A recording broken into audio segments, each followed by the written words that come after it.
Hello, everyone. I'm Sean Warman, and welcome to the Wyndham Race Factory's presentation about core drills. Before we get started, I would like to share with you the story of why and how I created core drills. So, I was out at Loveland, Colorado, kind of a typical early season training session, and I watched a group of young children, I want to say around, they were probably U12s. They would ski about 100, 150 feet, do a drill, and coaches watch them, and then they would do another drill. 100, 200 feet, stop, do another drill. And this went on for the entire morning. I watched them as I was lapping with the athlete I was working with. Again, the next day, I watched a group of older kids, different program, different coaches. It was kind of the same thing. Short sections of drills. There was no feedback, very little in terms of specific direction on what they were working for. And it really seemed that they were doing drills for the sake of doing drills. And then that kind of turned something on, and I began to watch other clubs and coaches do drills, and it seemed like this was being done very often. So, as a program director, this led me to creating a system that would help combat that, ensuring that the coaching staff had the tools to do the job and ensure they were doing drills for a specific reason, for specific criteria, and for a specific outcome, and also ensuring that that drill was appropriate for the level of the athlete. Before we get into core drills, we need to understand why we do drills. And it's more than just doing drills because Michaela Schifrin does drills or some coach told us we do drills. We do drills for a variety of reasons. We can, as a coach, we can use it to evaluate an athlete's strengths and weaknesses. It serves as a communication tool for the coach and the athlete and the parent to understand specifically what we're working on. The drill also allows us to isolate a specific element or movement, and it removes many of the variables that are often present in skiing, such as the terrain or snow condition or the set that they're skiing. We also perform drills for developing positive habitual movements with our athletes, and it's that repetition and focus on a single element that allows them to do this. I'd like to play a clip from the book Atomic Habits by James Clear that speaks to this concept effectively. A habit is a behavior that has been repeated enough times to become automatic.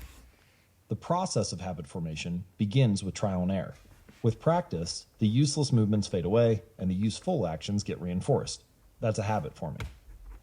Whenever you face a problem repeatedly, your brain begins to automate the process of solving it. Your habits are just a series of automatic solutions that solve the problems and stresses you face regularly. As behavioral scientist Jason Rea puts it, habits are, simply, reliable solutions to recurring problems in our environment. As habits are created, the level of activity in the brain decreases. You learn to lock in on the cues that predict success and tune out everything else. When a similar situation arises in the future, you know exactly what to look for. There is no longer a need to analyze every angle of a situation. James Clear does a great job of explaining one reason of why we do drills and developing habits. Well, then, what makes core drills different than just doing drills? As you can see, we have specific targeted objectives, clearly defined criteria, and only 3 simple elements per drill to look at for every coach. Of course, it's scored.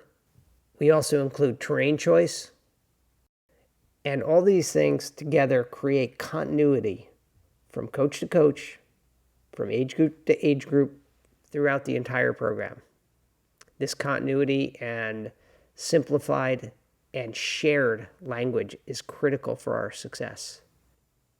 It's important to understand that it does not replace Skills Quest. We can look at it almost as a progression into Skills Quest, and it's also tailored to our needs for our program, whereas Skills Quest is really designed for used throughout the entire nation by U.S. Ski and Snowboard. The specific criteria that's in core drills makes it a little easier, and it's a little more simplified in its approach, and it naturally has a built-in progression because it has 4 phases.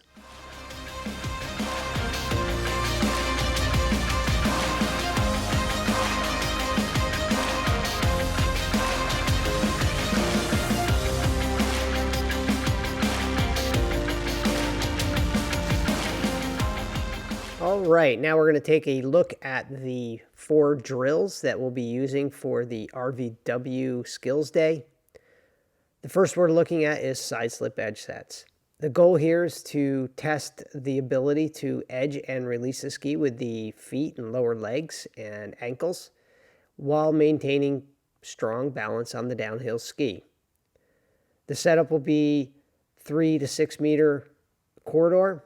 In this exercise, we will not be looking at any issues with deviating from the fall line, just simply being able to stay inside that corridor.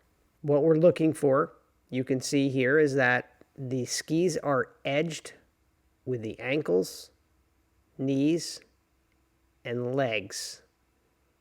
If the athlete moves the pelvis or shoulders up the hill to edge the ski, they will not receive a strong score. They also need to show the ability to have flexed ankles, and they need to show the ability to stay centered over their feet, which will keep their hips and shoulders parallel to the slope and over top of their downhill ski. The drill will be performed on a moderate to steep terrain with a firm surface. So the 3 criteria for the side slip edge sets: flexed ankles, edge skis with the legs, center stays over the feet. Total score, 5, as with all the drills. The next drill we'll be looking at is the outside foot turn, phase 2, fall line to transition.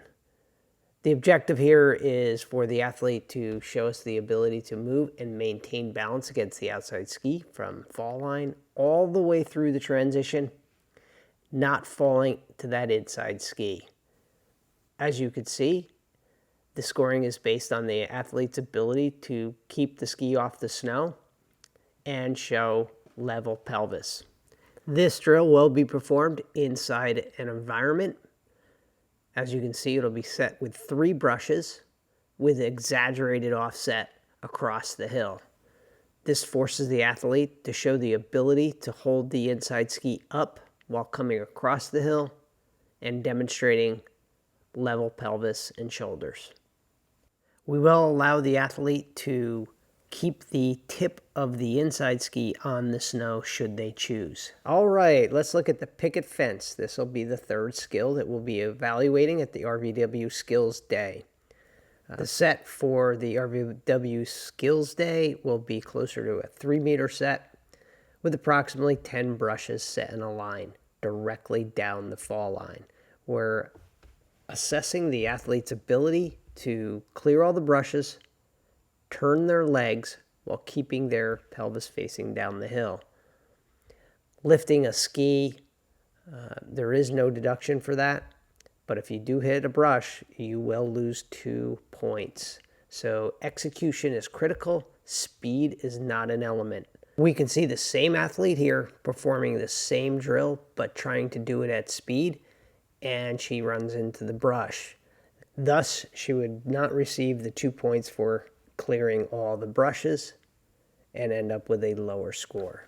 We're looking for the athlete's ability to show exceptional execution by skiing through all the brushes without hitting any of them and showing the ability to turn their legs while keeping the pelvis facing down the hill.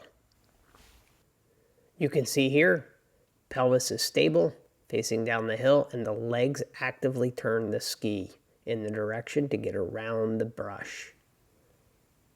All right, I hope that creates clarity for everyone. And as with all the other drills, 5 points total score.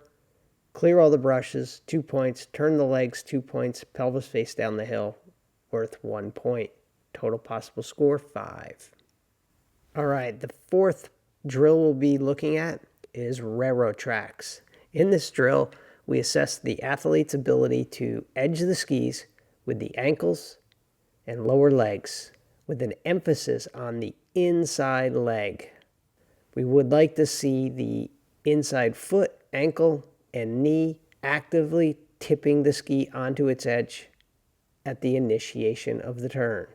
This will be set on moderately flat terrain with very little offset to keep them in the fall line. Okay, here you can see the outside ski did arc, which is one of the objectives. We're trying to see both skis arc. I do see an issue with the inside foot diverging. It's got a little too much pressure on it. There's good activity of that inside leg, demonstrating edging of that inside ski. Let's back that up.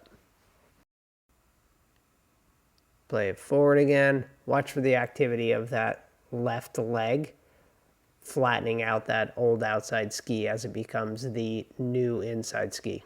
This movement of the inside leg is highly weighted with a score of 3 points to this specific movement, accounting for a majority of the total score. So be sure you're focused on it with your athletes.